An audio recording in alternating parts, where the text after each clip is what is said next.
Hi friends, ಎಲ್ಲರಿಗೂ ನಮಸ್ಕಾರ. Welcome to extra tasty food. ಇನ್ನು ಹೊಸದಾಗಿ ನಮ್ಮ ಚಾನಲ್ ನೋಡ್ತಾ ಇದ್ದರೆ ಸಬ್ಸ್ಕ್ರೈಬ್ ಮಾಡಿ, ಪಕ್ಕದಲ್ಲಿರೋ ಬೆಲ್ ಐಕನ್ ಕ್ಲಿಕ್ ಮಾಡಿ. ನಮ್ಮ ಹೊಸ ರೆಸಿಪಿ ನೋಟಿಫಿಕೇಷನ್ ಮೊದಲು ಸಿಗುತ್ತೆ. ಇವತ್ತಿನ ದಿನ ಒಂದು ಎಮ್ಮಿ ರೆಸಿಪಿ ಜೊತೆ ಬಂದಿದ್ದೀನಿ. ಈ ಥರ ರೆಸಿಪಿನ ಒಮ್ಮೆ ಟ್ರೈ ಮಾಡಿಕೊಟ್ರೆ ಮತ್ತೆ ಮತ್ತೆ ಎಲ್ಲರೂ ಮಾಡಿ ಅಂತಾರೆ. ಅಷ್ಟು ರುಚಿಯಾಗಿರುತ್ತೆ. ತುಂಬ ಕ್ವಿಕ್ಕಾಗಿ ಬೇಗ ಮಾಡ್ಕೋಬೋದು. ಏನಪ್ಪ ಇದು ಅಂದರೆ ಪಾನಿ ಬೋಂಡ ಅಂತ ಹೇಳ್ಬೋದು. ನಾವು ಬೋಂಡನ ಮಾಡಿಕೊಂಡು ಅದಕ್ಕೆ ಪಾನಿನ ಮಿಕ್ಸ್ ಮಾಡ್ಕೊಳ್ಳೋದು. ತುಂಬ ಚೆನ್ನಾಗಿರುತ್ತೆ. ಒಂದು ಸಲ ನೀವು ಟ್ರೈ ಮಾಡಿದ್ರೆ ಮತ್ತೆ ಮತ್ತೆ ಮಾಡ್ತೀರಾ, ಅಷ್ಟು ರುಚಿಯಾಗಿರುತ್ತೆ. ಬನ್ನಿ ಹೇಗೆ ಮಾಡೋದು ಅಂತ ತಿಳಿಸ್ಕೊಡ್ತೀನಿ. ಮೊದಲು ಕಡಲೆ ಹಿಟ್ಟನ್ನ ಬಳಸ್ಕೊಂಡು ಒಂದು ಬೋಂಡ ರೆಡಿ ಮಾಡ್ಕೊಳ್ಳೋಣ. ಬೋಂಡಕ್ಕೆ ಒಂದು 3ರಿಂದ 4 ಸ್ಪೂನು ಕಡಲೆ ಹಿಟ್ಟನ್ನ ತಗೋತಾ ಇದ್ದೀನಿ.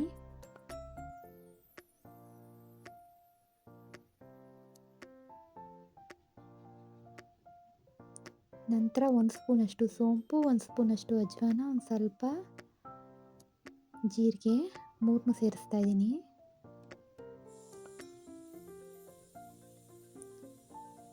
ತುಂಬ ಕ್ವಿಕ್ಕಾಗಿ ಮಾಡ್ಕೋಬೋದು. ಈವ್ನಿಂಗ್ ಸ್ನ್ಯಾಕ್ಸ್ ಆಗಂತೂ ಇದನ್ನ ಮಾಡಿದ್ರೆ ಸಖತ್ತಾಗಿರುತ್ತೆ, ಯಮ್ಮಿಯಾಗಿರುತ್ತೆ.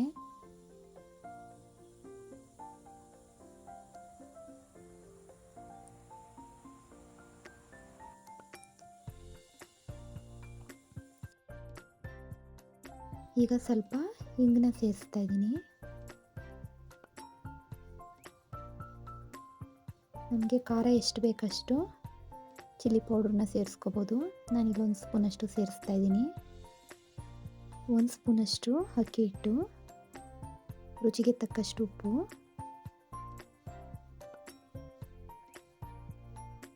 ಸ್ವಲ್ಪ ನೀರನ್ನ ಸೇರಿಸ್ಕೊಂಡು ಇದನ್ನ ಮಿಕ್ಸ್ ಮಾಡ್ಕೋಬೇಕು. ನಾವು ಬಜ್ಜಿ ಹಿಟ್ಟು ಮಾಡ್ತೀವಲ್ಲ, ಅದಕ್ಕಿಂತ ಸ್ವಲ್ಪ ಗಟ್ಟಿಗಿರಬೇಕು. ನೋಡಿ, ಇದೆಲ್ಲ ಈ ಥರ ಮಿಕ್ಸ್ ಮಾಡ್ಕೋಬೇಕು.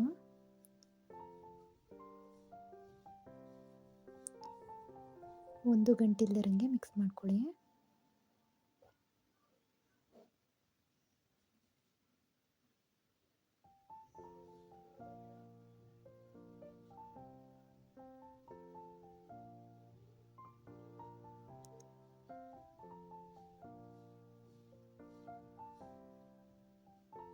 ನೋಡಿ, ಇದು ಮಿಕ್ಸ್ ಮಾಡಾಗಿದೆ.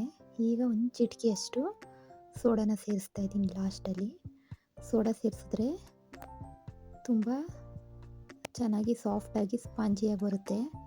ನೋಡಿ, ಇದನ್ನ ಒಂದು 10 ನಿಮಿಷ ಹಾಗೆ ಇಟ್ಬಿಡಬೇಕು. ಈಗ ಪಾನಿ ಮಾಡ್ಕೊಳ್ಳೋಣ ಬನ್ನಿ. ಸ್ವಲ್ಪ ಕೊತ್ತಂಬರಿ ಸೊಪ್ಪು, ಪುದೀನ ಸೊಪ್ಪು, ಹಸಿಮೆಣಸಿನ್ಕಾಯಿ ಒಂದು 3, ನಿಮಗೆ ಖಾರಕ್ಕೆ ಎಷ್ಟು ಬೇಕು ಅಷ್ಟನ್ನ ಸೇರಿಸ್ಕೊಳ್ಳಿ. ನಂತರ ಒಂಚೂರು ಹುಣಸೆ ಹಣ್ಣು,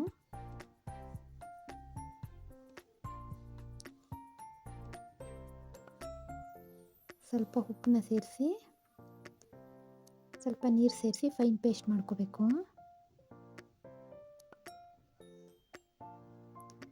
ನೋಡಿ ಎಲ್ಲ ಯಾವ ಥರ ಫೈನ್ ಪೇಸ್ಟ್ ಆಗಿದೆ. ಬೇಕಾದರೆ ಇದನ್ನ ಫಿಲ್ಟ್ರ್ ಮಾಡ್ಕೋಬೋದು. ನಾನೀಗ ಡೈರೆಕ್ಟಾಗಿ ಹಾಗೆ ಮಿಕ್ಸ್ ಮಾಡ್ಕೋತಾ ಇದ್ದೀನಿ. ಇದು ನಾವು ಬೋಂಡಕ್ಕೆ ಹಾಕೋದ್ರಿಂದ ಸ್ವಲ್ಪ ಈ ಥರ ಎಲೆಗಳೆಲ್ಲ ಸಿಕ್ಕಿದ್ರೆ, ಮಸಾಲೆ ಸಿಕ್ಕಿದ್ರೆ ಚೆನ್ನಾಗಿರುತ್ತೆ. ಅದಕ್ಕೋಸ್ಕರ ನಾನು ಫಿಲ್ಟ್ರ್ ಮಾಡ್ಕೊಂಡಿಲ್ಲ. ಇದಕ್ಕೆ ನಮಗೆ ಎಷ್ಟು ನೀರು ಬೇಕೋ ಅಷ್ಟು ನೀರನ್ನ ಸೇರಿಸ್ಕೋಬೋದು. ಪಾನಿನ ಮೇಲೆ ಸ್ವಲ್ಪ ತೆಳುವಾಗೇ ಇರಬೇಕು. ನಾನು 2ರಿಂದ 3 ಗ್ಲಾಸ್ ಅಷ್ಟು ನೀರನ್ನ ಸೇರಿಸ್ಕೊತಾ ಇದ್ದೀನಿ. ಈಗ ಇದಕ್ಕೆ 1 ಸ್ಪೂನಷ್ಟು ಚಾಟ್ ಮಸಾಲ, ಒಂದು ಅರ್ಧ ಹುಳಷ್ಟು ನಿಂಬೆಹಣ್ಣು ಸೇರಿಸ್ತಾ ಇದ್ದೀನಿ. ಸೇರಿಸಿ ಒಂದು ರೌಂಡ್ ಮಿಕ್ಸ್ ಮಾಡಿದ್ರೆ ಪಾನಿ ರೆಡಿ ಆಯಿತು.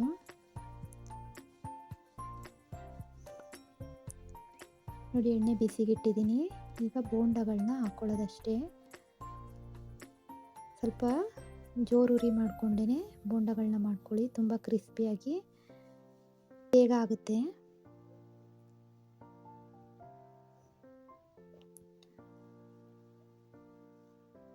ನಾವು ಸೋಡಾ ಹಾಕಿರೋದ್ರಿಂದ ಅದು ಉಬ್ಬಿ ಬರುತ್ತೆ ರೌಂಡ್ಗೆ, ತುಂಬ ಸ್ಪಾಂಜಿಯಾಗೂ ಆಗುತ್ತೆ. ಅದೇ ಬಜ್ಜಿ ಬೋಂಡ ತಿಂದು ಬೇಜಾರಾಗಿದ್ದರೆ ಈ ರೀತಿ ಪಾನಿ ಮತ್ತು ಬೋಂಡನ ಮಾಡ್ಕೊತೀನಿ, ತುಂಬ ಚೆನ್ನಾಗಿರ್ತದೆ. ಪಾನಿಪುರಿ ಇಷ್ಟಪಡೋರ್ಗಂತೂ ಇದು ಒಳ್ಳೆ ರೆಸಿಪಿ ಅಂತಲೇ ಹೇಳ್ಬೋದು. ಯಮ್ಮಿಯಾಗಿರುತ್ತೆ. ಸ್ವಲ್ಪ ಬೋಂಡ ಎಲ್ಲ ಫ್ರೈ ಆಗಿ ಗೋಲ್ಡನ್ ಬ್ರೌನ್ ಬರೋವರೆಗೂ ಫ್ರೈ ಮಾಡ್ಕೊಳ್ಳಿ.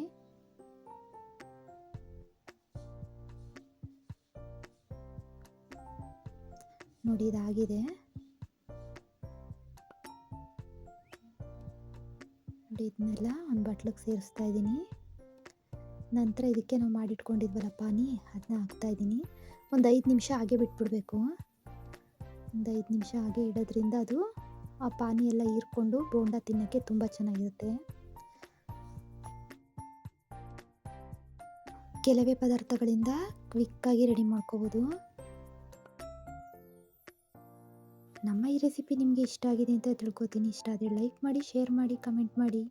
ಹೊಸ ರೆಸಿಪಿಗಳ ಜೊತೆ ಮತ್ತೆ ಸಿಗೋಣ. Thank you for watching.